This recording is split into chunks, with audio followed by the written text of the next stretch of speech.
आँखा अगाडि किताब कापीहरू छरिएका थिए, तर मेरो मन भने मरुभूमिमा गन्तव्य हराएर हिँडिरहेको मान्छे जसरी घरि एकातिर मोडिन्थ्यो त घरि अर्कोतिर।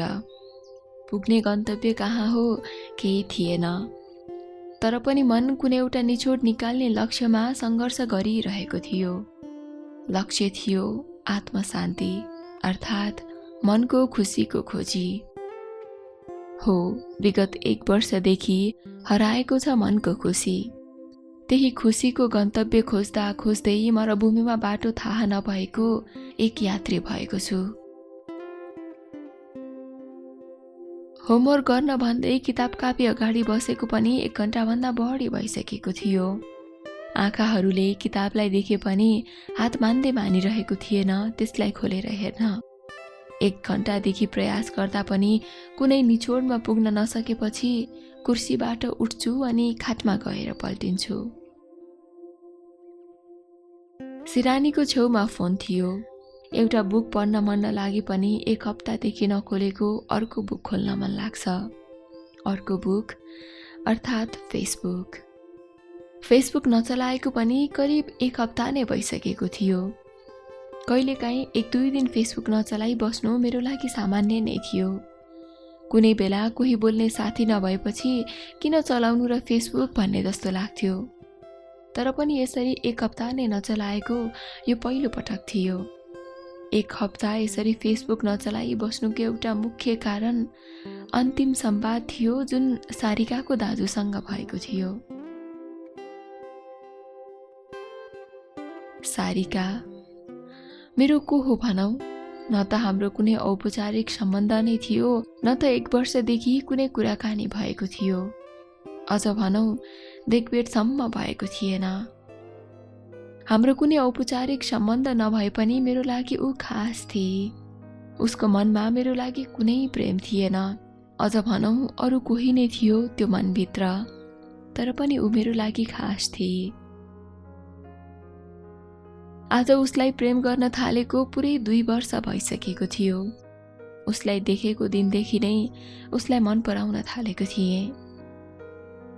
यो मनको कुरा त्यो मनसम्म नपुर्याएको पनि कहाँ हो र? 1 वर्ष पहिले सुनाएको थिएँ उसलाई, देखेदेखि नै प्रेम गर्छु भन्दै। सारिकाले मलाई धोका दिए भन्न बिल्कुलै खोजेको होइन। मसँग जति उसलाई प्रेम गर्ने अधिकार छ उति नै उसँग त्यसलाई त्याग्ने अधिकार छ। अनि अधिकार छ अरू कसैलाई त्यो दिलमा खास बनाउने। हो, मैले प्रेम गरेको सारिका कोही अरूलाई नै प्रेम गर। आखिर गल्ती त मेरो थियो नि। उसलाई केही नभनी 1 वर्षसम्म प्रेम गरेँ। अनि त्यो भन्दा ठुलो गल्ती त त्यहाँ गरेँ जब सारिकाले कोही अरू छ भन्दै पनि उसलाई भुल्न सकिन। सारिकाको लागि अझै पनि यो मुटुमा कति प्रेम छ भनेर उसलाई भन्न नसके पनि 1 हप्ता पहिले उसको दाजुलाई सबै यो मनको कुरा पोखेको थिएँ। तर उसले मेरो सबै कुरालाई मजाकमा भने जसरी बुझेको थियो। अर्थात् उसले मेरो सारिका प्रतिको प्रेमलाई नै मजाक बुझेको थियो। सुनाउनुको पनि त एउटा विशेष कारण थियो। 1 महिना पहिला सुनेको थिएँ सारिकालाई माग्न केटा आएको थियो रे। त्यो केटा को थियो, के थियो, कस्तो थियो मलाई थाहा थिएन। न त मैले उसको दाजुसँग उसको बहिनीलाई प्रेम गर्छु त्यसैले अरूसँग विवाह नगरिदेऊ भन्नलाई नै कुरा गरेको थिएँ। कुरा गरेको थिएँ त मात्र सारिकाले 1 वर्ष पहिले भनेको कोहीसँग प्रेम गर्छु भन्नेवाला केटासँग बिहे गर्दा ऊ खुसी हुनेछ भन्ने मलाई लाग्यो। त्यही कुरा म उसको दाइलाई बुझाउन खोज्दै थिएँ। तर वास्तवमा मलाई यो सम्म थाहा थिएन कि त्यो केटा को हो अनि अहिले उनीहरूको प्रेम कस्तो छ। सायद दाजुले मेरो कुरालाई मजाक अनि पागलपन जसरी बुझेका थिए। हो, म पागल नै थिएँ सारिका प्रतिको प्रेममा। मैले उसलाई आफ्नो बनाउन नसके पनि उसले मनदेखि रोजेको मान्छे पाओस् भन्ने चाहना थियो मेरो। के मेरो खुसी त्यही कुरामा थियो त? यी सबै कुराले 1 हप्तादेखि मलाई पुनः एकपटक सोच्न बाध्य बनाएको थियो। मेरो मनको खुसी आखिर के हो अनि त्यो खुसीमा पनि के प्राप्त गर्ने आशा राख्ने? जुन अब कहिले पनि आफ्नो हुन सक्दैन। 1 घण्टादेखि मनमा भएको दोधारलाई केही समयको लागि भए पनि भुलाउने भन्दै फेसबुक खोल्छु। 1 हप्ता नै फेसबुक नखोले पनि फेसबुकमा कुनै मेसेज आएको थिएन। आएको थियो त मात्र 5 वटा नोटिफिकेसनतिर औँला बढाउँछु। मुटुमा 10 रेक्टर स्केलको भन्दा पनि ठुलो भूकम्प गयो। एक्कासी मुटुको चाल परिवर्तन भयो। शरीरमा रक्त सञ्चारको प्रवाह बढी र रगतले नसाल्ने फुटाएर बाहिर आउला जस्तै गर्न थाल्यो। भूकम्पको पराकम्पनले शरीर नै थर्कियो। एक्कासी चक्कर लाग्ने जस्तो बनायो। फोन हातमा अडिन नसकेर खाटमा खस्यो। मनलाई शान्त बनाउने भन्दै फेसबुक खोलेको थिएँ, तर त्यसले त मनलाई खलबल मात्र होइन पुरै भत्ताभुङ्ग पारिदियो। नोटिफिकेसनमा 3D अगोमा लेखिएको थियो, Sarika accepted your friend request. मन भत्ताभुङ्ग यसकारण भएको थियो कि 1 वर्ष पहिले पठाएको फ्रेन्ड रिक्वेस्ट आज एक्सेप्ट भएको थियो। अर्थात् उसको दाजुसँग कुरा गरेको 4 दिनपछि उसले रिक्वेस्ट एक्सेप्ट गरेकी थिए। त्योभन्दा पहिले 10औं मेसेज पठाएको थिएँ, एउटा पनि रिप्लाई आएको थिएन उसको। मैले उसको दाइलाई सकेसम्म हामी बीचको कुरा सारिकालाई नसुनाउन आग्रह गरेको थिएँ, किनकि सारिकासँग भएको अन्तिम संवादमा उनले कहिले पनि फोन अनि उसको बारेमा कसैलाई कुरा नगर्नु भनेकी थिइन्। दुःख पर्दा आँसु झार्छ मान्छे, अनि धेरै खुसी हुँदा पनि आँसु झार्छ मान्छे। आखिर मान्छेको जीवनमा आँसुको अर्थ के? उसको यादमा कति पटक संसारसँग लुकाएर आँसु झारेको थिएँ। आज आफूलाई नै थाहा नदिई आँसु कति बेला झरेछन् पत्तै हुँदैन। भौतिक रूपमा देख्दा म आँखा बन्द गरेर खाटमा पल्टिएको थिएँ, तर मेरो मन मसँग थिएन। मन खुसीले नाचिरहेको थियो। खुसी पनि कति भन्दा बाटो हराएको बटुवा बाटो खोज्दा खोज्दै नजानिदो तरिकाले आफ्नो गन्तव्यमा पुग्दा जति खुसी हुन्छ। मरुभूमिमा एक्लै यात्रा गरिरहेको मान्छेले मानव बस्ती भएको मारुधान भेट्दा भएको खुसी जस्तै थियो मेरो खुसी पनि। मानौ कि सारिकाले मलाई नै प्रेम गर्छु भने जसरी खुसीले नाचिरहेको थियो मन। खुसीले नाच्दा नाच्दै उसलाई भेटेको पहिलो दिनदेखि आजसम्मको सयौं घटना आँखामा नचाउन थाल्छ।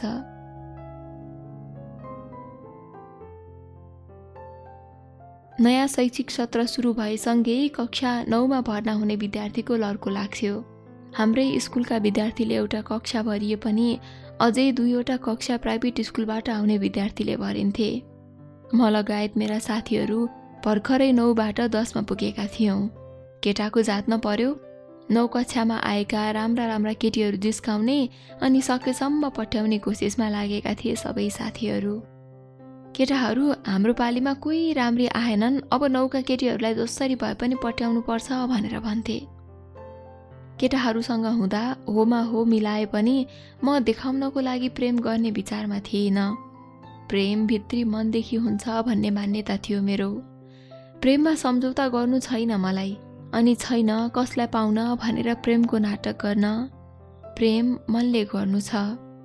रूप अनि पैसामा बिक्न थालेको प्रेम युगमा म मुना मदनको जस्तो प्रेम खोज्दै थिएँ।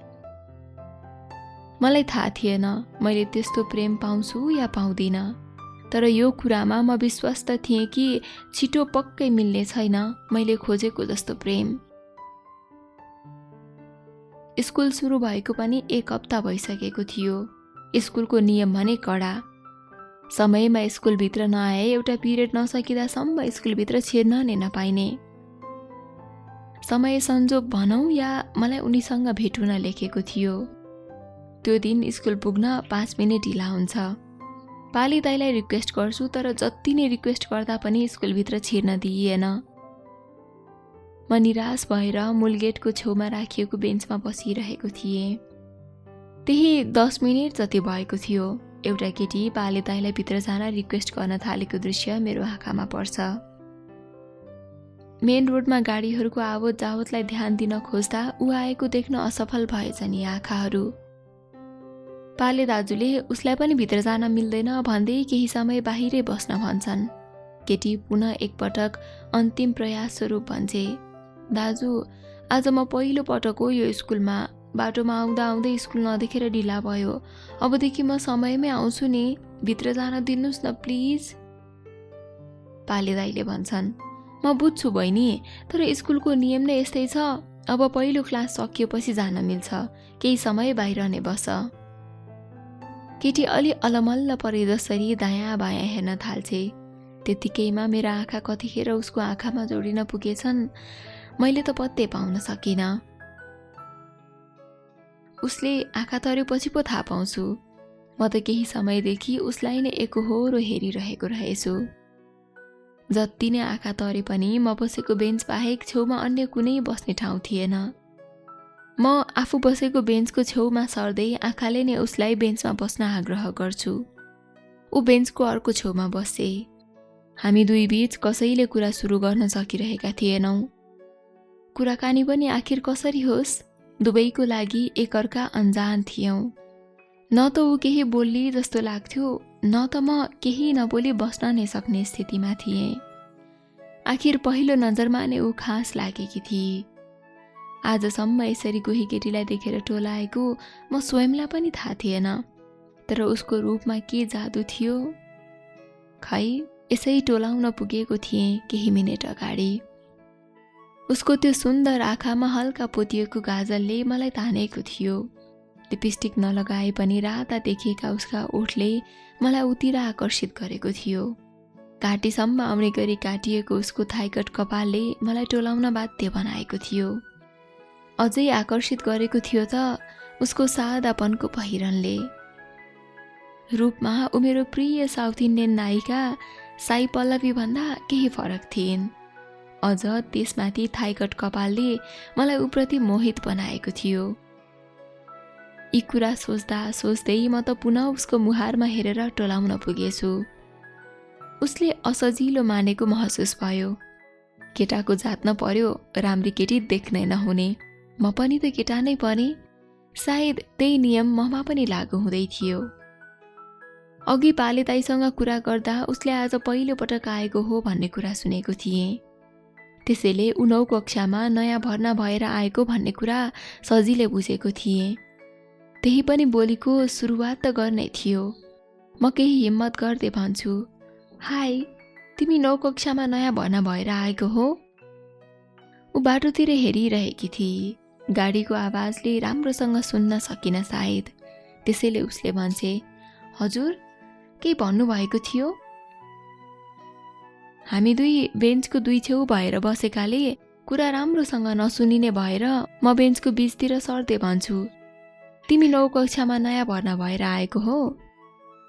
ऊ केही आश्चर्य मान्दै मलाई पुनः प्रश्न गर्छे, हजुर हो, तर हजुरलाई कसरी थाहा भयो त? हुन त मैले अघि उसले पाले दाइसँग कुरा गरेको सुनेको थिएँ। तर त्यो कुरा भने त अघि किन त्यसरी घुरेर हेरेको भनेर प्रश्न गर्ले भन्दै केही फरक जवाफ दिन प्रयास गर्छु। होइन, यसै गेस गरेर भनेको। कोही केटी आफ्नो स्कुल जाने बाटो नदेखेर अत्तालिँदै आए भनेपछि त पक्कै पनि त्यो नयाँ विद्यार्थी हुनुपर्छ भनेर नि। अनि हाम्रो स्कुलमा नयाँ भर्ना भएर आउने भनेको पनि 9 कक्षाका मात्रै हो। ए हो र? यति मात्र भने उसले। तर मलाई उसँग अझै पनि 20 मिनेट त्यहाँ बस्नु नै थियो। त्यसैले कुरालाई अघि बढाउँदै फेरि बोल्छु, हो नि, त्यही पनि हाम्रो स्कुलमा यति राम्री जुनियरलाई देखेको थिइनँ मैले। ऊ केही नबोली एकपटक पुनः मलाई आँखा तरेर हेर्छे। सायद बोलीकै सुरमा यसरी भन्न चाहिँ नहुने थियो मैले। म आफ्नो अघिको भनाइलाई केही सच्याउँदै बोल्छु। त्यस्तो नराम्रो तरिकाले भन्न खोजेको होइन। मलाई त्यस्तो कुनै भूमिका बाँध्न आउँदैन। जस्ट तिमी राम्री लाग्यो सो भनेको। मेरो बोलीमा लाजको भाव बुझी या हल्का आत्मग्लानीको भाव बुझी त्यो उसैले जानोस्। आफ्नो अघिको आँखा तराईले काम गरेकोमा भने केही हाँस्दै भन्छे, है भनेपछि को जुनियर कस्तो छ भनेर हेर्दै हिँड्नु हुँदो रहेछ। म आफूलाई केही बचाउँदै भन्छु, होइन, कहाँ त्यस्तो गर्नु, म त्यस्तो छैन। साथीहरूले यो क्लासमा जुनियर यस्तो छ त्यस्तो छ भनेर सुनेको मात्र थिए। तर मैले त्यस्तो नराम्रो नजरले आजसम्म हेरेको छैन। कुरामा जित्न ऊ पनि सिपालु रहेछे। मेरो आँखामा आँखा जुदाएर भन्छे, है भनेपछि अघि पाले दाइसँग कुरा गर्दा एकहोरिएर हेर्न पक्कै साथीहरू नै आएका थिए। अनि फेरि पछि त्यसै गरी हेरिरहन पनि हजुरकै साथी आएका थिए। हजुर जस्तो सोझो मान्छेलाई मैले बेकारमा नराम्रो सोचेछु। उसका ती गाजलु आँखाको जुदाइले मेरो मुटुमा नै तीर हानेको थियो। अझ उसको शब्दले त मेरो बोली नै बन्द गरिदियो। म केही नबोलेको देखेर ऊ मजाले दिल खोलेर हाँस्न थाली। केही समयपछि म आफ्नो बचाउ गर्दै बोले, त्यस्तो केही होइन, आजसम्म यसरी कोही केटीलाई हेरेको मलाई पनि थाहा छैन। तर तिमीले के जादु चलायौ, म त हेरेको हेरै भएछु। ऊ फेरि पनि मजाले हाँस्दै भन्छे, अति के गफाडी। उसले मेरो नाम थाहा नभई दिएको उपनाम गफाडी पनि प्रिय लाग्यो। सायद उसले दिएको भएर होला। तर त्यही नाम क्लासमा साथीले दिँदा भने झगडा नै परेको थियो। अब हामी बीच अन्जानको जस्तो वातावरण नभई केही नजिकको नाता भएको जस्तो अनुभव गर्दै थिएँ म। परिचय आदान प्रदान हुन्छ। उसको नाम सारिका ठकुरी रहेछ। म पनि आफ्नो नाम बताउँछु, समर थापा। यसै गरी उसको ठेगाना, पहिले पढेको स्कुल अनि अहिले बस्ने सबै ठाउँ सोध्न भ्याउँछु। उसले पहिले इन्डिया पढेर आएको रहेछ। ऊ पनि सोध्छे मलाई सबै कुरा। नभन्दै ऊ बस्ने र म बस्ने कोठा लगभग एकैतिर थियो। त्यहाँ ऊ आफ्नो दाइसँग बस्छु भन्दै थिए। एकै ठाउँतिर बसाइ भएपछि उसले फर्किँदा सँगै फर्कने प्रस्ताव गर्छे। आखिर म पनि त त्यही चाहन्थे। तर उसले नै भनेपछि मन झन् खुसीले नाच्न थाल्यो।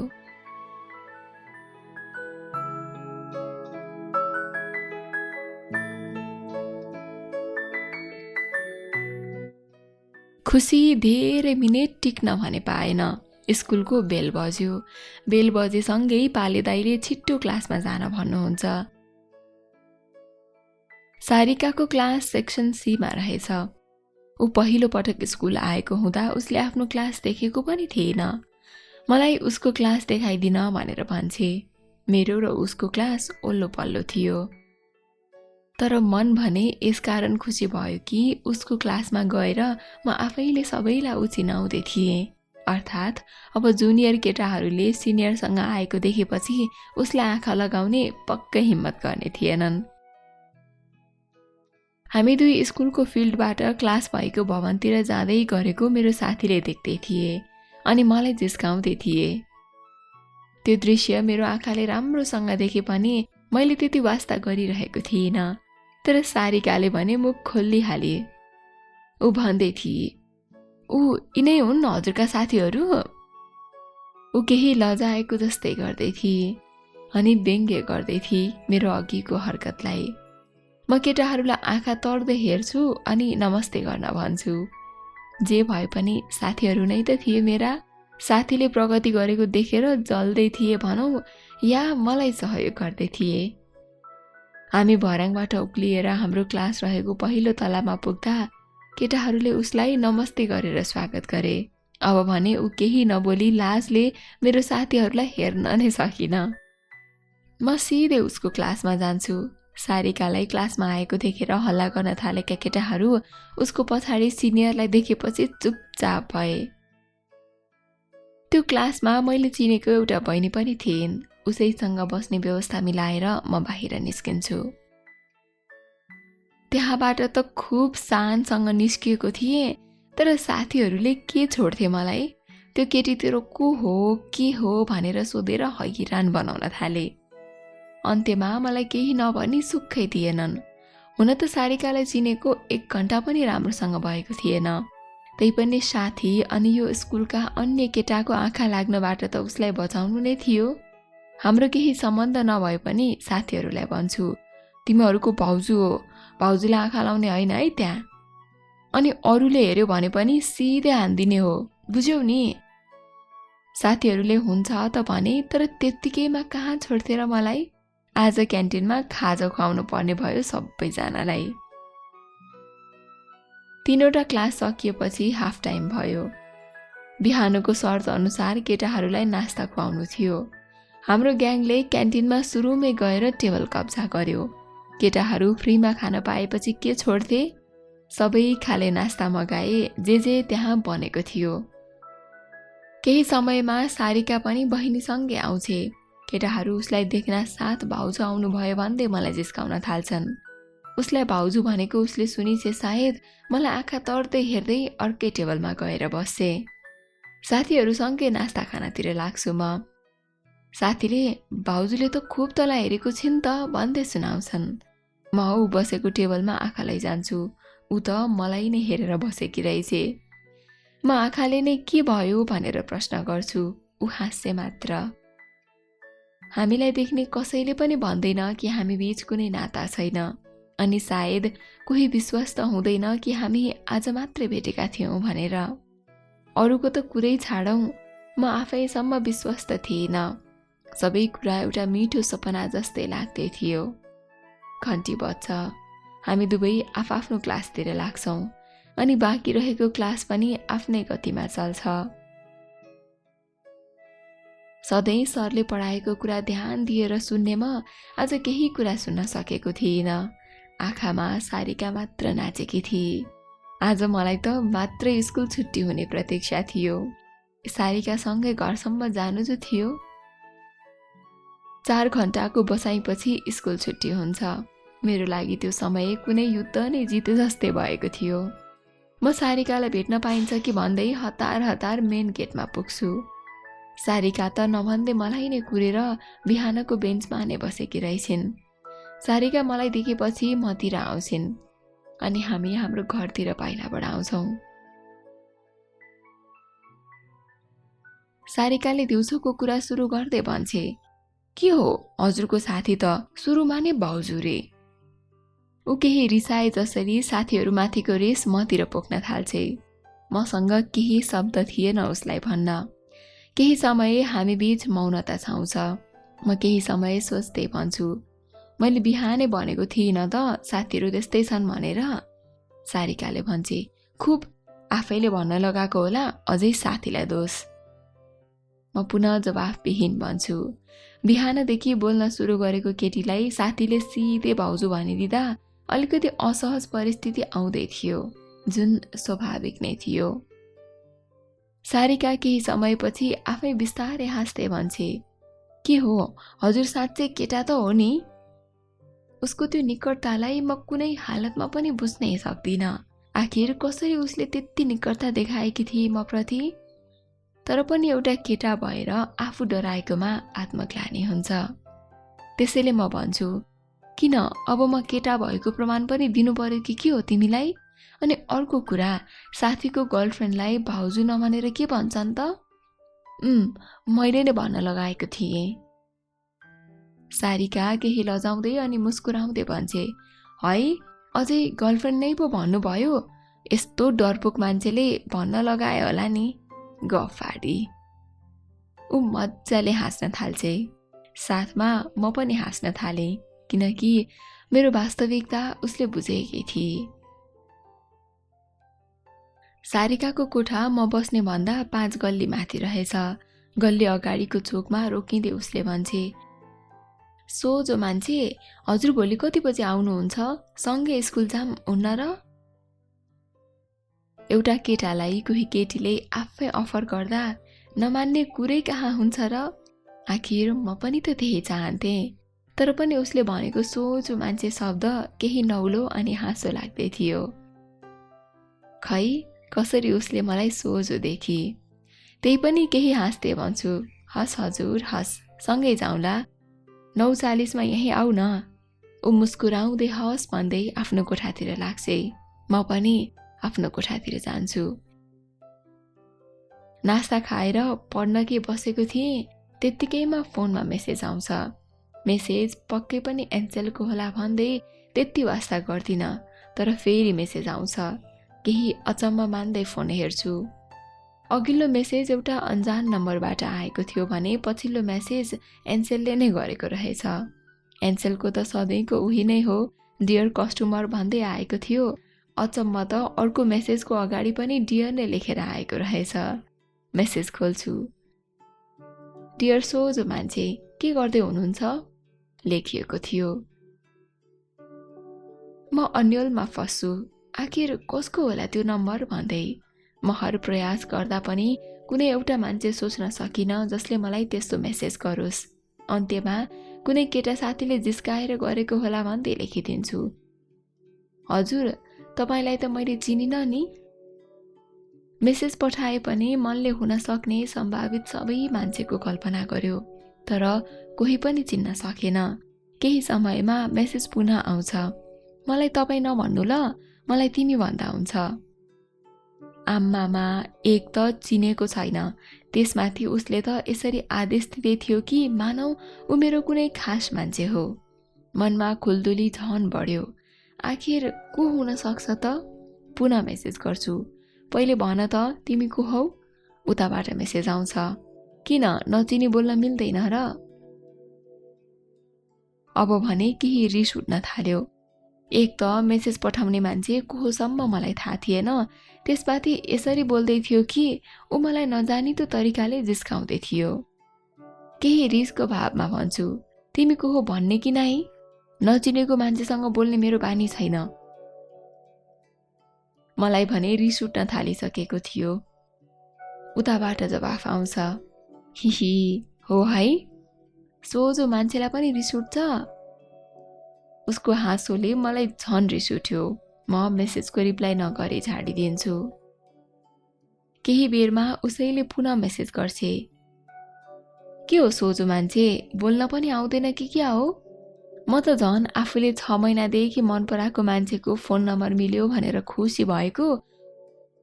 अरे यार, अब फेरि को आयो यो मलाई 6 महिनादेखि प्रेम गर्छु भन्नेवाला?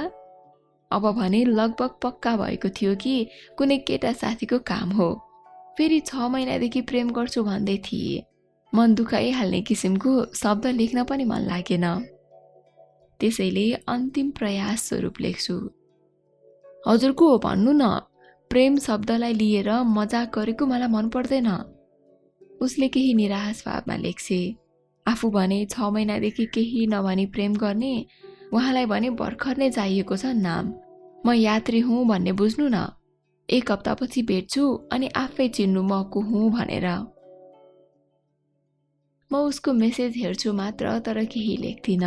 ऊ केही समयपछि फेरि लेख्छे, म हजुरको यात्री हुँ अनि हजुर चाहिँ मेरो यात्रा। ल के भन्दै थिए यो केटी? नाइ सक्दिन म यो केटीलाई बुझ्न, अनि सक्दिन यो यात्रा अनि यात्रीको अर्थ बुझ्न। त्यसैले लेख्छु, मैले त केही बुझ्न सकिन तिमीले भनेको। त्यत्तिकैमा उताबाट मेसेज आउँछ। मेसेज उसको थिएन, एन्सेलको थियो। Dear customer, your balance is 0 भन्दै आएको थियो। त्यत्तिकैमा फेरि मेसेज आउँछ, बुझ्नु भएन, हजुर मेरो लागि जीवनभरिको यात्रा हो, तर हजुरको म केही पलको एउटा सँगै हिँड्ने यात्री। सोझो मान्छे, पैसा सकिएछ पछि मेसेज गर्छु ल। म अझै पनि कुनै कुरा बुझ्न सक्दिन उसको, तर अब उसको मेसेज गर्न पैसा थिएन। सायद उसको पनि पैसा साँच्चीकै सकिएको थियो। फेरि मेसेज आएन। पढ्न भनेर बसेको 1 घण्टा त यसै उसँग गफमा बितेछ, अनि सकिएछ 50 रुपैयाँ भन्दा बढी पैसा। साँझ परिसकेको थियो। पढ्न भनेर बस्छु, ध्यान पढाइमा जानै सक्दैन। आजको दिन नै अचम्म हुँदै थियो। दिउँसो सारिका, अनि अहिले खै यो मेसेजमा को केटी हो? केही समयका सोचाइपछि याद आउँछ, ए साँच्चै सोझो मान्छे त मलाई सारिकाले छुट्टिने बेलामा भनेको थिए। कतै यो मेसेज गर्ने केटी सारिका नै त थिएन? नाइ हुनै सक्दैन। सारिकासँग त मेरो फोन नम्बर नै थिएन, कसरी मेसेज गर्थी र? म दोधारमा फस्छु। आखिर त्यो केटी सारिका हो या अरू नै हो? दिमागमा अर्को एउटा आइडिया जाग्छ। मेरो एनसेलको सिममा मेसेज आए पनि म एनटिसीको सिमबाट फोन गरेर को हो भन्ने थाहा पाउने प्रयास स्वरूप उसलाई फोन गर्छु।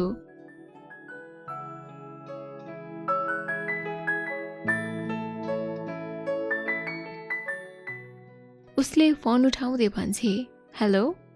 म केही चतुर्याई गर्दै सिधै सोध्छु, हेलो सारिका हो? ऊ बोल्छे, हजुर हो। तर मैले हजुरलाई चिनिनँ नि। म हाँस्दै बोल्छु, है धेरै राम्रो नि नचिनेको। मेरो काम भनेको थियो, म फोन त्यत्तिकैमा काटिदिन्छु।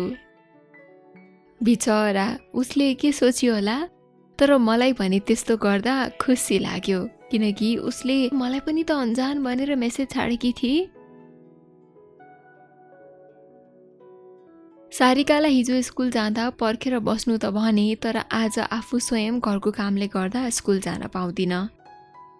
खै उसले के सोची, भर्खरै बन्न लागेको हाम्रो जोडी सुरुमा नै झुट बोलेको भनेर के भन्ने हो भोलि उसले?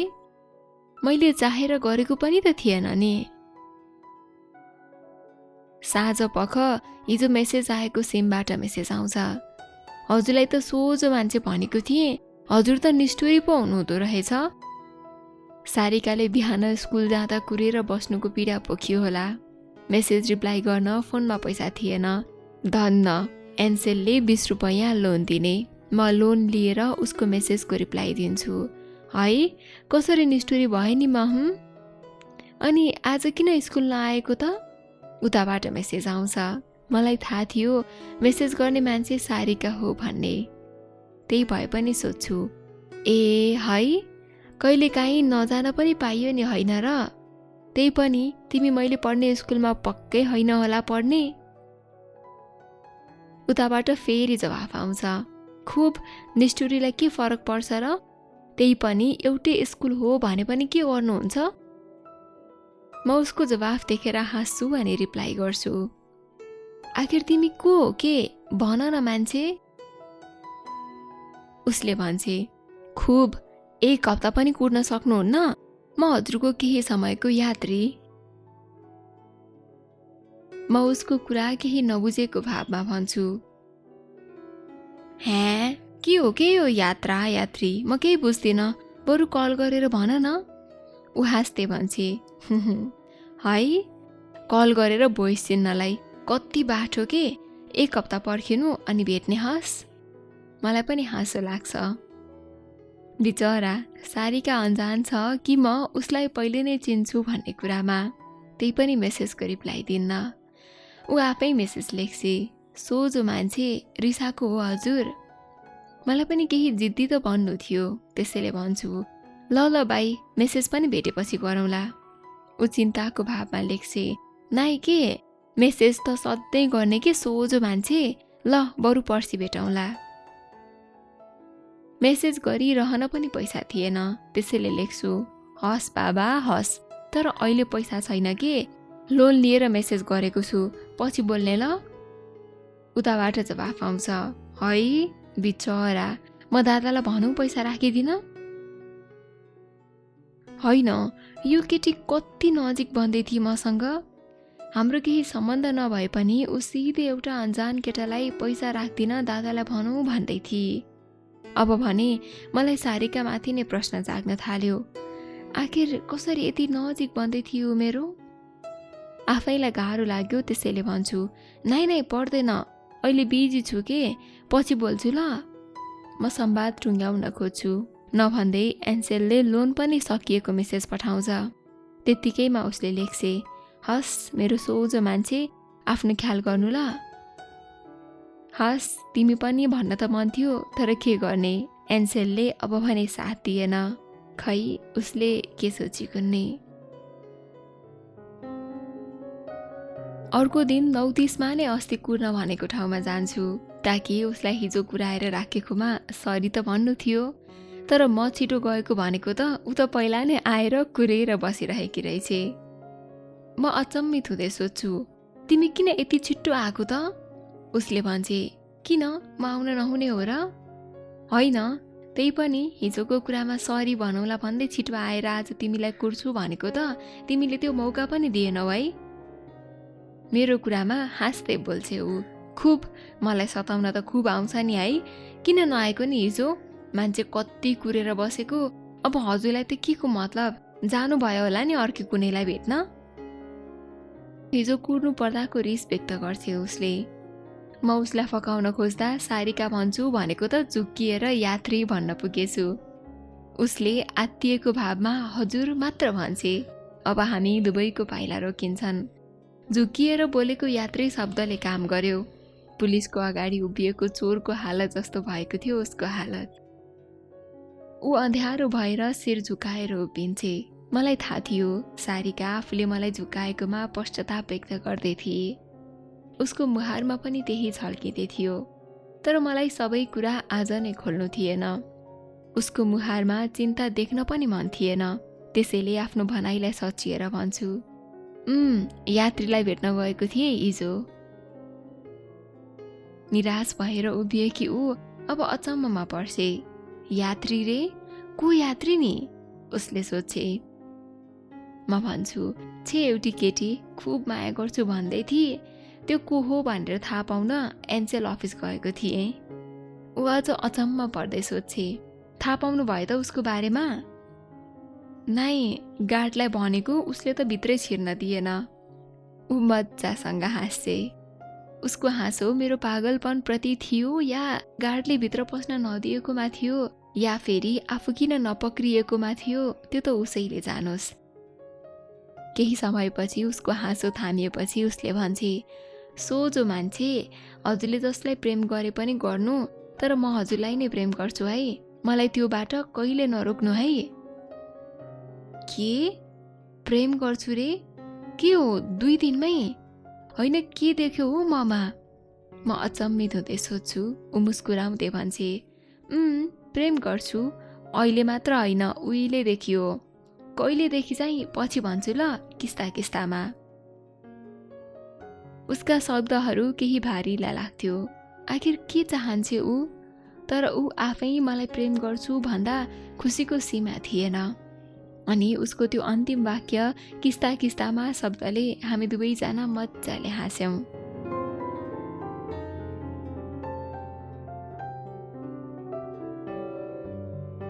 त्यत्तिकैमा स्कुल पनि पुग्छौं। केटाहरू छिट्टै आएका रहेछन्। हामी सिडीबाट उक्लँदै गर्दा केटाहरू पुरै सम्मानका साथ ठूलो आवाजमा उसलाई भन्छन्, हेलो भाउजू। ऊ पनि उनीहरूलाई हेलो भन्दै मुसुक्क हाँस्दै आफ्नो क्लासतिर लाग्छे। साथीहरूले मलाई वास्ता नगरिकन उसलाई त्यो सम्मान दिँदा मलाई अचम्म लाग्यो। म बिस्तारै केटाहरूको नजिक जान्छु। एउटा साथीले मुख खोलिहाल्यो, क्या दामी छ है हाम्रो दाइ भाउजूको जोडी। केटाहरूले जिस्काउन सुरु गरे। त्यत्तिकैमा अर्को साथीले भन्छ, के हो राम, हिजो आफू आउँदिन भनेर सीतालाई किन नभनेको? बिचरा तेरो सीतालाई कम्ती गाह्रो भएको थियो। फेरि अर्को साथीले भन्छ, जे होस् फाइदै भयो, यो भनेर मर्ने हाम्रो क्लासका केटीलाई पनि भाउजू आफैले सबैलाई भाउजू भन्न लगाइहाल्नु भयो। कसैको आँखा नलागोस् यी राम सीताको जोडीमा। अनि सुन त, तेरो आँखा पनि अरूमा नलागोस् भनेर मलाई जिम्मा दिनुभएको छ भाउजूले हिजो। उसको कुरा सुनेर सबैजना हाँस्छन् अनि बिस्तारै म पनि हाँस्छु। म बल्ल बुझ्छु अघिको सारिका प्रतिको रेस्पेक्ट किन देखाएका थिए साथीहरूले। हिजो मजासँग सबैको क्लास लिइछे उसले अनि मेरा सबै साथीलाई देवर पनि बनाइसकेछे। सबै कुरा मात्र 3 दिनको भेटपछि गर्दै थियो। उसको त्यो स्वभावलाई म बुझ्न सकिरहेको थिइनँ। साँच्चै उसले मलाई यसै सोझो मान्छे भनेकी थिएन। मलाई साँच्चै नै सोझो साबित गरिदिएकी थिए सारिकाले। अहिलेका केटीले चाहे भने जे पनि गर्न सक्छन् भन्ने कुरा सारिकाको व्यवहारले देखाएको थियो।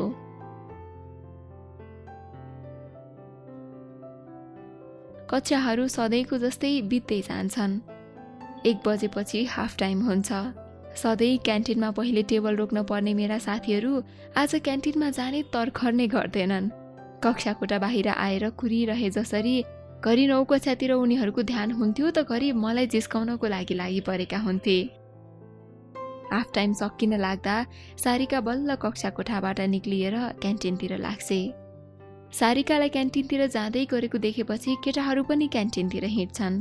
क्यान्टिन लगभग खाली नै थियो। भोकले पेटमा मुछा दगुर्दै थिए, तर क्यान्टिनमा नास्ताको आइटम पनि सकिए जस्तो देखिन्थ्यो। केटाहरूको चर्तिकालाई देख्दा अब भने रिस उठ्न थाल्यो। केटाहरू नभन्दै सारिका बसेको टेबलमा गएर बस्छन्। एउटा साथीले मुख खोल्छ, हेलो भाउजू। सारिका मतिर आँखा तर्दै भन्छे, भाइले भाउजू भनिसक्नुभयो, दाइलाई चाहिँ वास्तै छैन। त्यतिकैमा अर्को साथीले भन्छ, के हो केटा, यति राम्री केटीले यति धेरै भाउ दिँदा पनि केही जवाफ नै दिँदैनस् रे त। म सारिकालाई आँखा तरेर हेर्छु। ऊ मुस्कुराएर बस्छे मात्रै, तर केही बोल्दिन।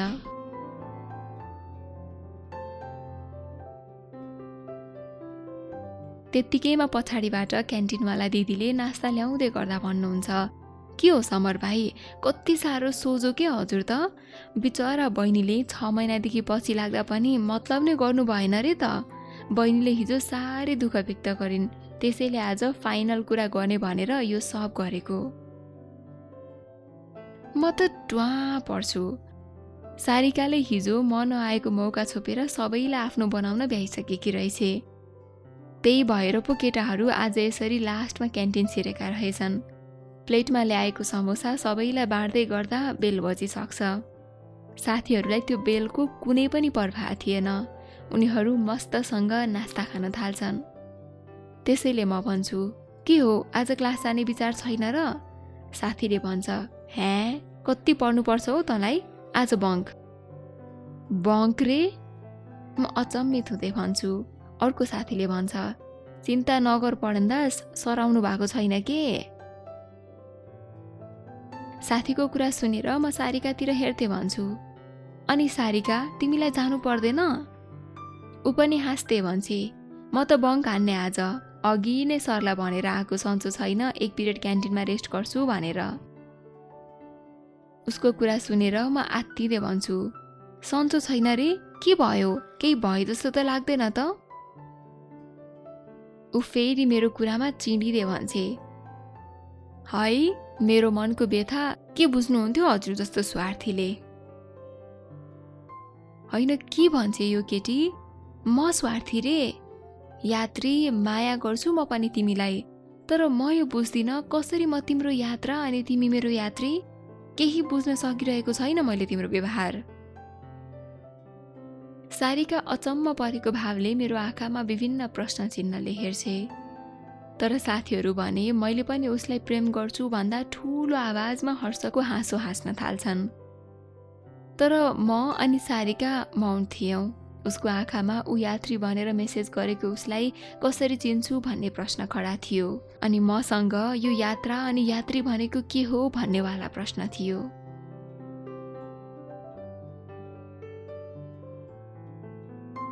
साथीहरूले मैले प्रपोज गरेको तरिका भएन भनेर सारिकालाई उक्साउन थाल्छन्। अन्त्यमा जित उनीहरूकै हुन्छ।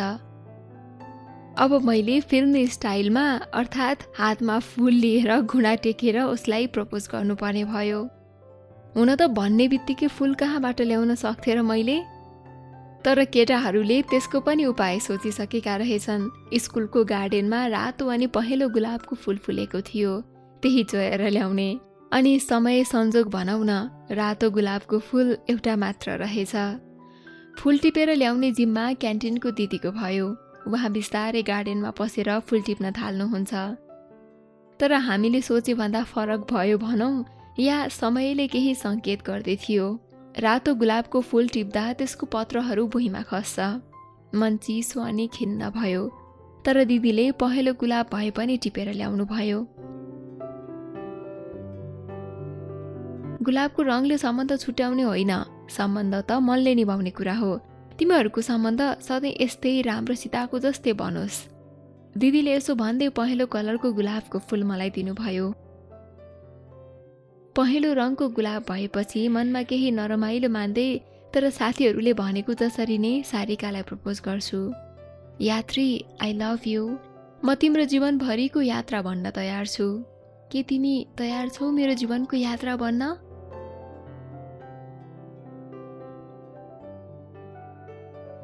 आई लभ यु टु प्यारो मान्छे। तर हजुर मलाई यति धेरै माया नगर्नुहोस्, फेरि पछि गाह्रो पर्छ। म हजुरलाई मेरो जीवनभरको यात्रा मार्न तयार, तर म हजुरको जीवनको यात्री मात्र ल।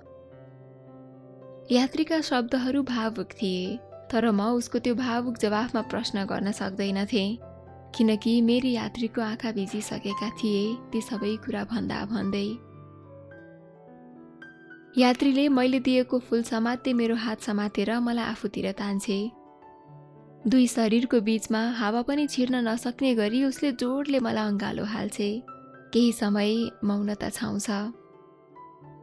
म उसको मुटुको धड्कनको स्पर्श गर्दै थिएँ अनि उसले मेरो।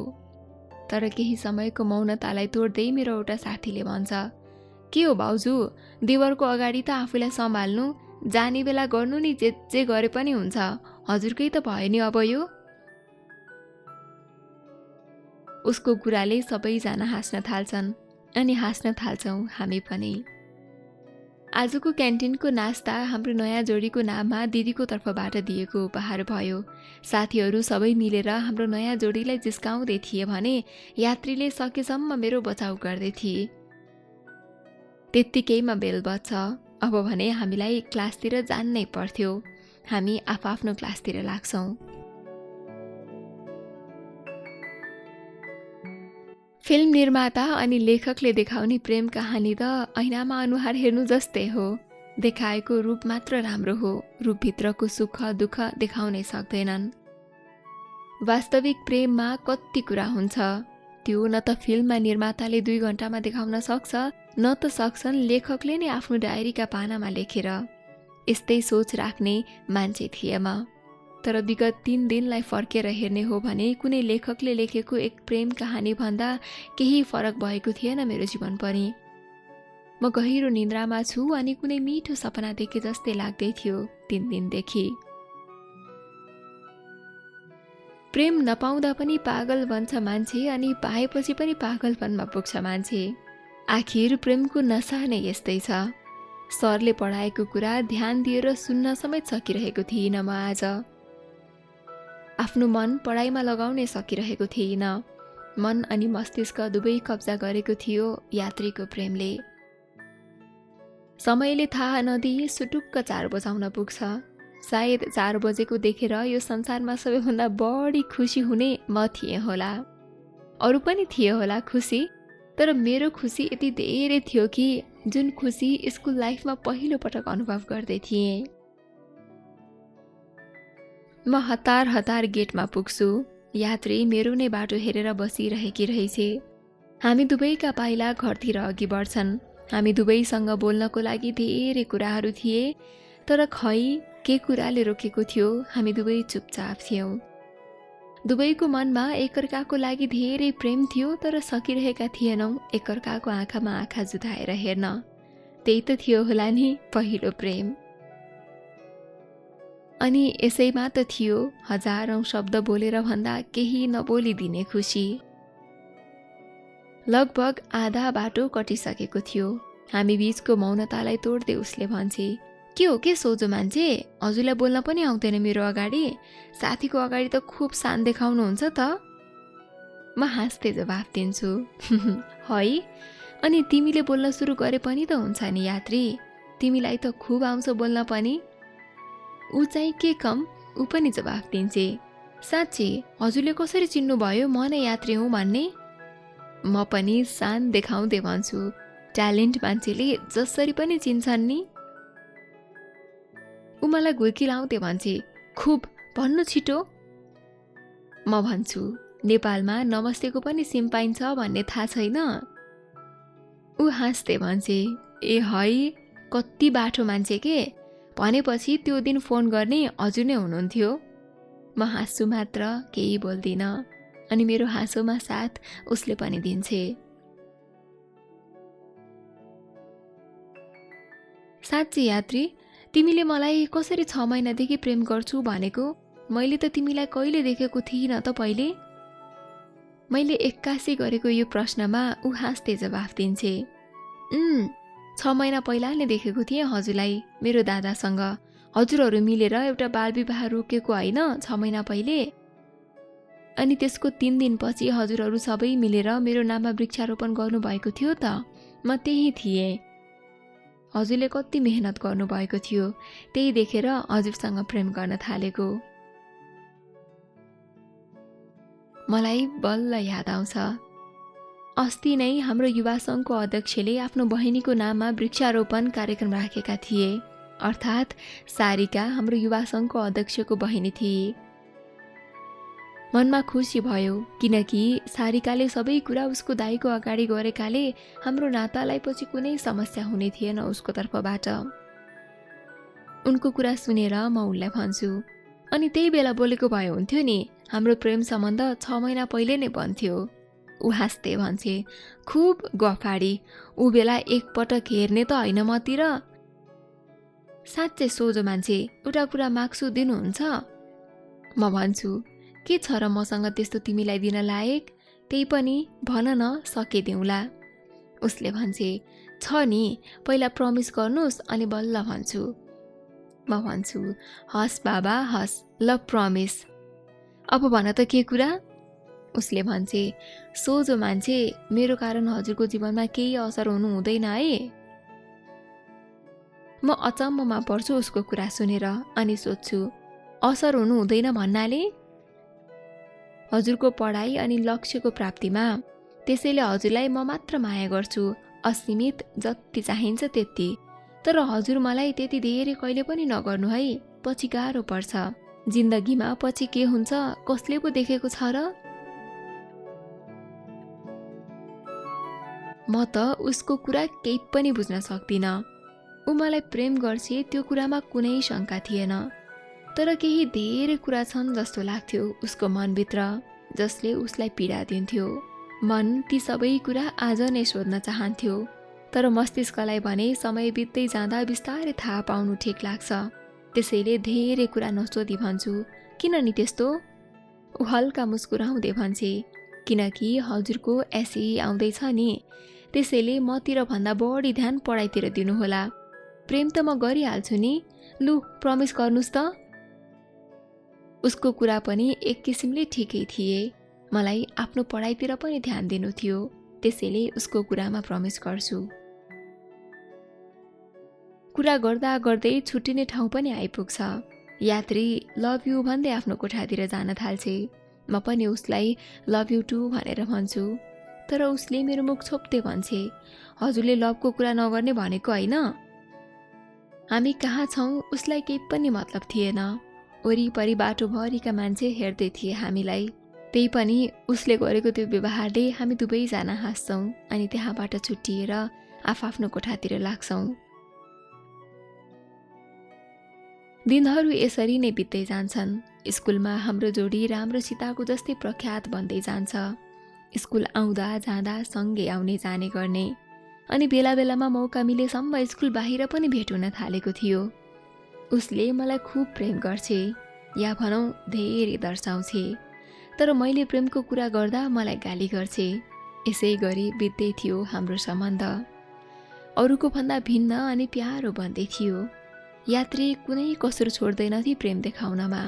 सायद उसको प्रेम पाउने म यो संसारको सबैभन्दा भाग्यमानी केटा थिएँ। जब समयको काँटा आफ्नो पक्षमा घुम्छ, तब 1 घण्टा 1 सेकेन्डमा, 1 दिन 1 मिनेटमा, 1 हप्ता 1 घण्टामा अनि 1 महिना 1 दिनमा नै सकेको जस्तो अनुभव हुन्छ। तर यदि त्यही समयको काँटा आफ्नो विपक्षमा घुम्यो भने 1 सेकेन्ड बित्न पनि घन्टौँ झैँ लाग्छ, 1 मिनेट बित्न 1 दिन लाग्छ, 1 घण्टा बित्न 1 महिना, अनि 1 दिन बित्न 1 वर्ष, अनि 1 वर्ष बित्न त 1 जुनी नै लागे जस्तो हुन्छ। किन यति धेरै अन्तर? त्यही भएर होला समयको आफ्नै चाल हुन्छ भनिएको। आफ्नो पक्षमा घुम्दा लामो समय पनि केही पलमै बित्छ, अनि आफ्नो विपक्षमा घुम्दा भने केही समय बित्न पनि केही जुनी नै लागेको अनुभूति हुन्छ। समय मेरो पक्षमा थिए होला, त्यसैले त यात्रीसँग 6 महिना बित्दा पनि कसरी बित्यो अनि कति छिट्टो बित्यो जस्तो लाग्थ्यो। यात्रीले मलाई उसै गरी प्रेम दिइरहे जति प्रेम सुरुका दिनमा देखाएकी थिए। हाम्रो सम्बन्धले स्कुलमा राम्रो सीताको उपमा पाएको थियो। साँच्चीकै यात्रीका केही नबुझिने प्रेम संवादले रामको जस्तै मेरो मनमा उप्रति जति नै प्रेम भए पनि, साथीहरूलाई देखाउन भए पनि म उसलाई प्रश्न सोध्न बाध्य हुन्थे। उता ऊ सकेसम्म सीता बनिरहे। झगडाले सधैँभरि सम्बन्धमा दरार पैदा गर्दैन। कहिलेकाहीँ हुने झगडाले सम्बन्धलाई अझ मजबुत बनाउँछ। किनकि झगडा पनि सत्यतामा गएर टुङ्गिन्छ अनि सत्यताले विश्वास बढाउँछ।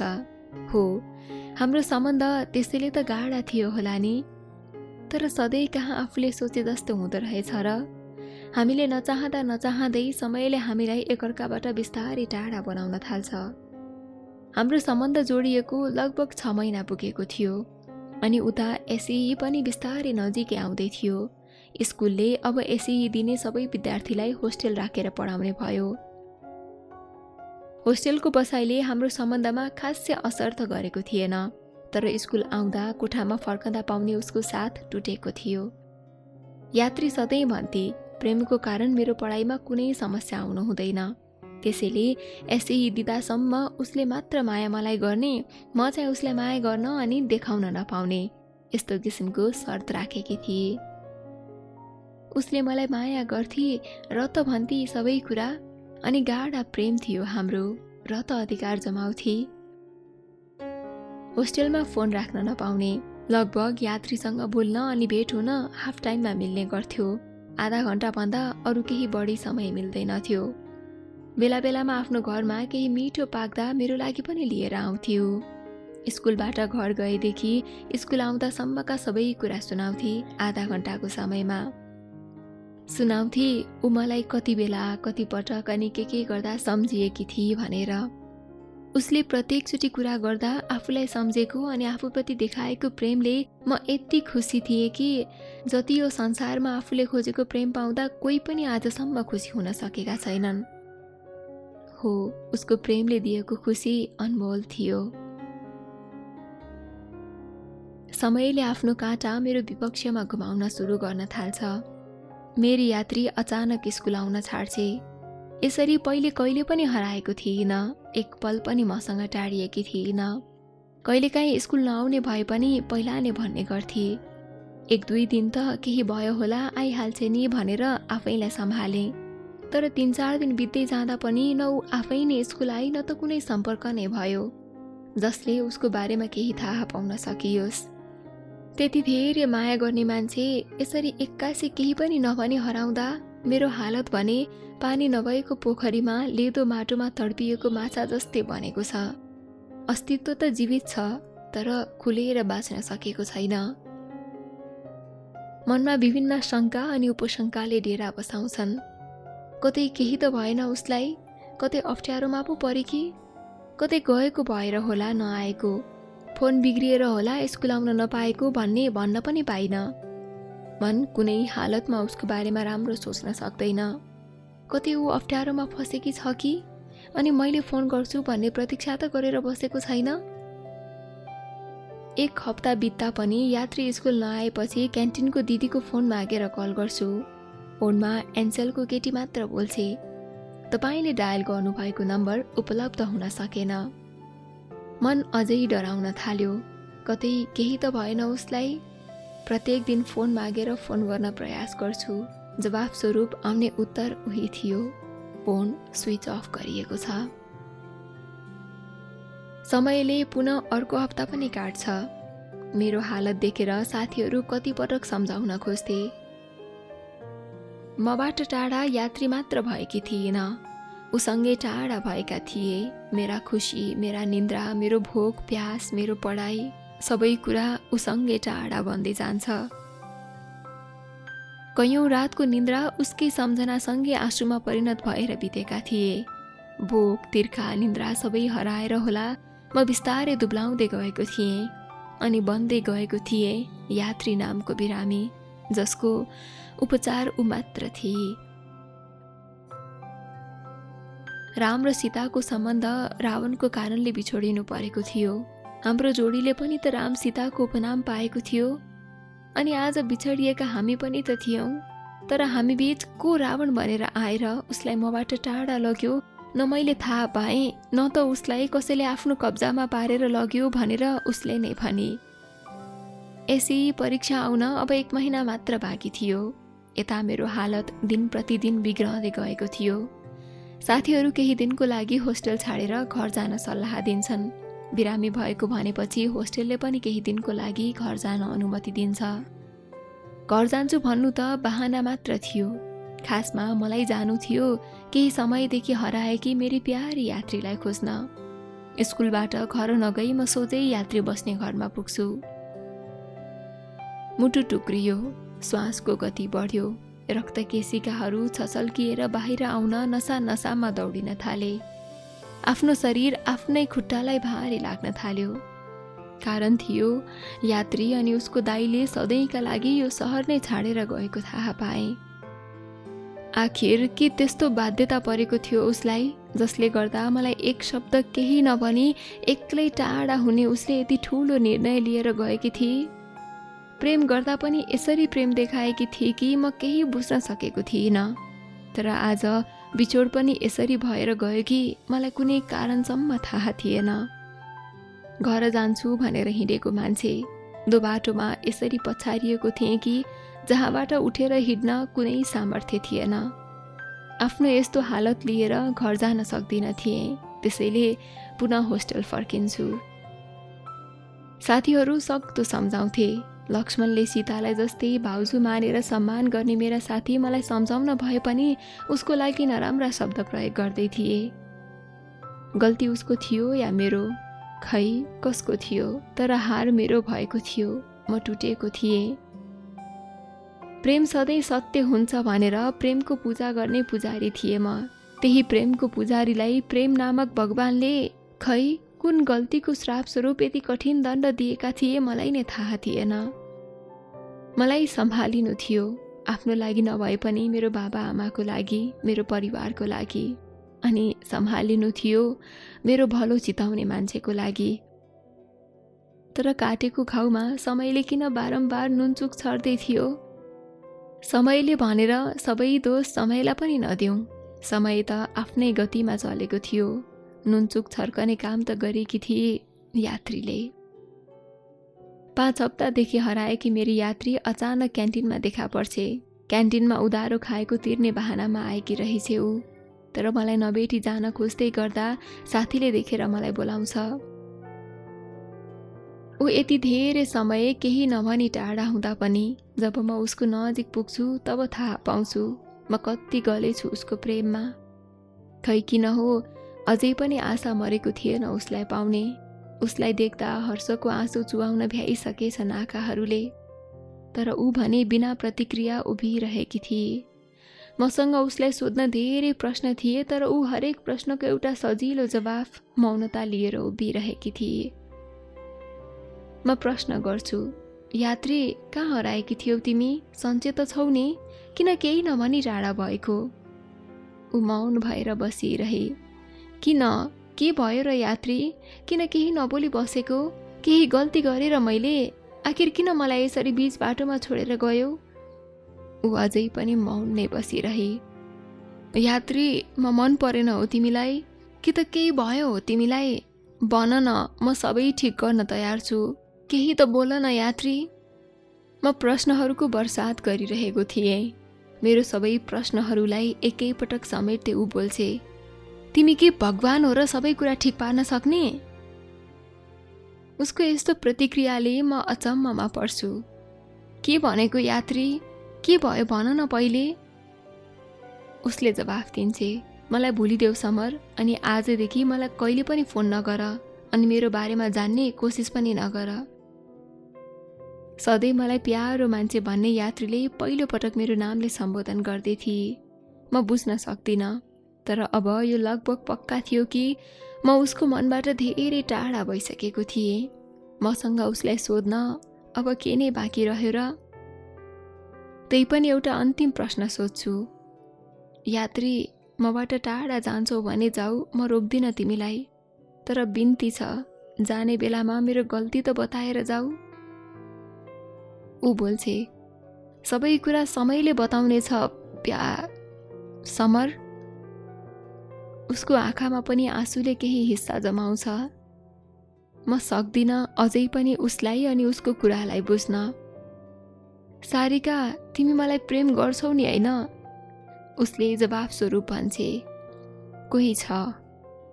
म निशब्द बन्छु। कति बेला मेरा खुट्टाले पनि आफ्नो साथ छोडेर कुर्सीको साथ खोजेछ थाहा नै हुँदैन। ऊ त्यो ठाउँ छोडेर अगाडि बढ्छे। मेरो आँखा अगाडिबाट ऊ जाँदै थिए, तर मैले रोक्न सकिनँ। प्रेम नामक सगरमाथाको चुचुरोमा पुर्याएर ऊ एक्लै फर्किए। म शिखरबाट झर्न नजान्दा एक्लै सगरमाथामा आएको हिम आँधीले मेरो अस्तित्व हरायो। हो, म आफैमा हराएँ। टुट्न त म पहिले नै टुटेको थिएँ, तर आज उसले अस्तित्व नै समाप्त पारेर गई। हरेकसँग आशा गर्दा गर्दै ढुङ्गा जस्तो मुटु टुक्रिएर गिट्टी बनेछ। अब फेरि टुट्नु छैन। गिट्टी मिलेर चट्टान जस्तै बनेर बस्नु छ। बरु स्वार्थी नै भनोस् दुनियाँले, मतलब छैन, किनकि अरूबाट आशा गर्नुहुन्न भनेर सिकाउने पनि यही दुनियाँ हो। यादहरू त्यहाँसम्म राम्रो लाग्छन् जहाँसम्म खुसी मन हुन्छ, अनि केही सहन सक्ने जति पीडा हुन्छ। त्यो घटनापछि आज ठिक अवस्थासम्म आउन कति के गर्नु पर्यो त्यो याद गर्न सक्ने पनि क्षमता छैन ममा। कहिले पनि ठिक नहुने घाउलाई नचलाएकै राम्रो। जति त्यो पीडालाई भुल्ने प्रयास गरे पनि यात्रीलाई भुल्ने कहिले प्रयास गर्न सकिन, किनकि ऊ त मेरो पहिलो प्रेम थिए। आज उसको प्रेमलाई याद गर्दा मात्र पनि आँसु झार्न पुगेछु। अझ पीडालाई याद गरेको भए त कुन अवस्थामा पुग्थ्यो होला म।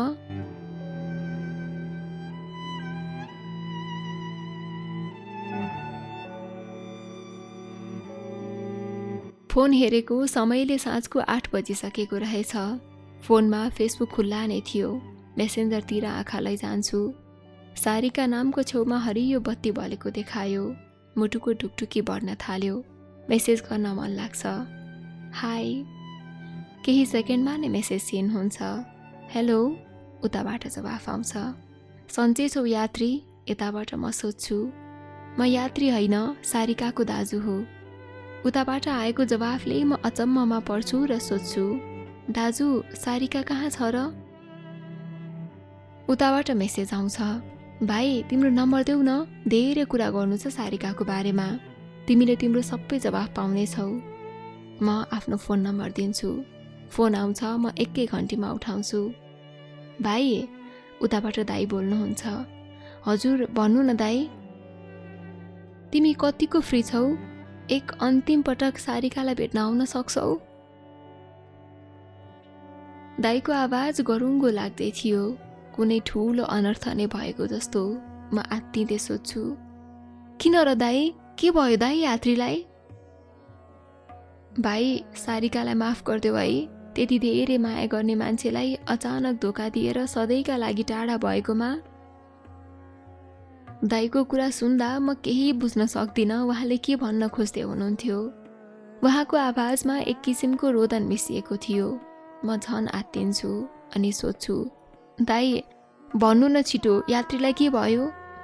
दाइ बोल्नुहुन्छ, भाइ तिम्रो यात्री अब केही पलको लागि मात्र यो धरतीमा सीमित रहनेछ। सक्छौ भने छिट्टै आऊ, ऊ मात्रै तिम्रो नाम लिइरहेकी छ। मुटुको चाल एक्कासी रोकियो। जुनेली रात पनि एक्कासी औँसीको रातमा परिणत भयो। माथिबाट पहाड नै खसेर थिचे जस्तै भयो।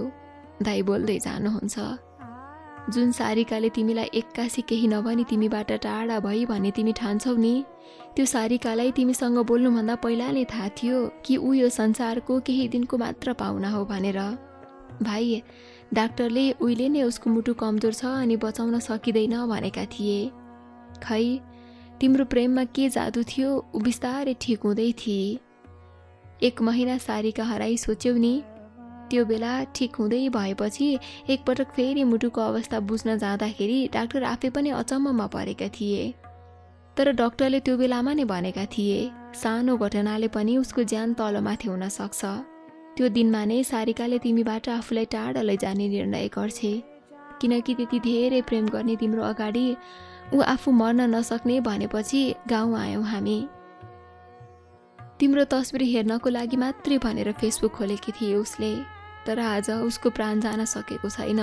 भाइ, सक्छौ भने आऊ, तिम्रो प्रिय मान्छेको अन्तिम श्वास हेर्न भए पनि आऊ है। के हरेक सम्बन्धलाई आफ्नो पक्षतिरबाट मात्र विश्लेषण गर्नु कतिको न्यायोचित होला? कहिलेकाहीँ त आफूलाई उसको ठाउँमा राखेर त हेर, यदि तिमी उसको जस्तो परिस्थिति अनि उसको ठाउँमा भएको भए के निर्णय गर्थ्यौ? तिमीले आफै थाहा पाउनेछौ उसले किन त्यो निर्णय लियो अनि किन अहिले फरक व्यवहार गर्दैछे।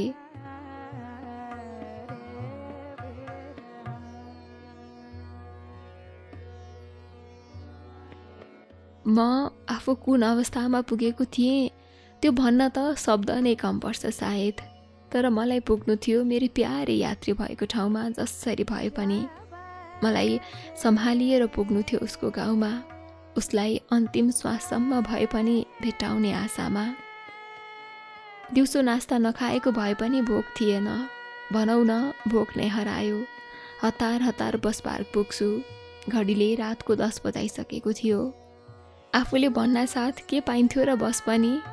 बस पार्कको छेउमा एउटा ट्याक्सी देख्छु अनि ट्याक्सी नै रिजर्भ गरेर भए पनि हिँड्छु। मलाई जसरी पनि पुग्नु थियो आज राति नै मेरो यात्री भएको ठाउँ। 7 घण्टाको बाटो काट्न पनि 7 युग लागे जस्तै भयो। मेरो आँखाबाट कति आँसु झरे भन्ने कुरा न त ट्याक्सीको सिटले बुझ्न सक्यो न त ड्राइभरले नै बुझ्न सके। बिहानको 5 बज्दा सारिकाको घर अगाडि ट्याक्सी पुग्छ। दाई मेरो बाटो नै हेरेर बसेका रहेछन्। मलाई देख्न साथ अँगालोमा बाँधेर एकपटक आँसु झार्छन्। म पनि खुलेरै बगाउँछु आँसुहरू।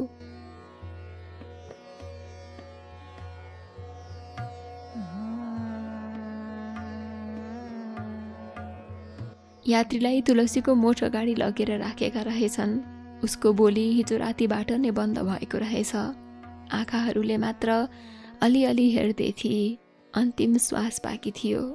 सायद मेरो बाटो हेरिरहेको रहेछ। यात्री ऊ मतिर बिस्तारै आँखाले हेर्छे। केही समय हेर्छे ऊ। म आफूलाई सम्हाल्दै केही नभए जसरी उसको अगाडि बसेको थिएँ। उसको आँखाबाट बिस्तारै आँसु झर्छ। अब म पनि आफूलाई सम्हाल्न सक्दिनँ। एकपटक पुनः बाँकी रहेका आँसु पनि झर्छन्। यात्री मलाई हेरिरहेकी थिए। ऊ केही बोल्न खोजे जस्तै गर्छे। एउटा सानो अनि मसिनो आवाजमा उसले समर भनेर भन्छे। म उसको हात आफ्नो हातमा राख्छु अनि उसको शिर आफ्नो काखमा राख्छु।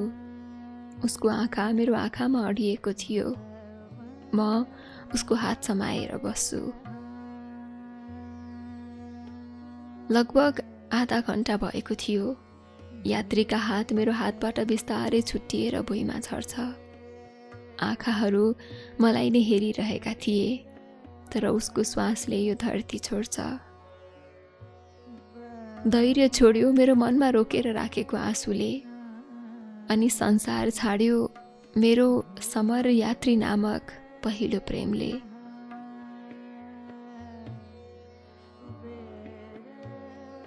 यात्री मेरो जीवनको पहिलो प्रेम। यात्री जसले मायाको अर्थ बुझायो। यात्री जसले पीडाको अर्थ पनि बुझायो।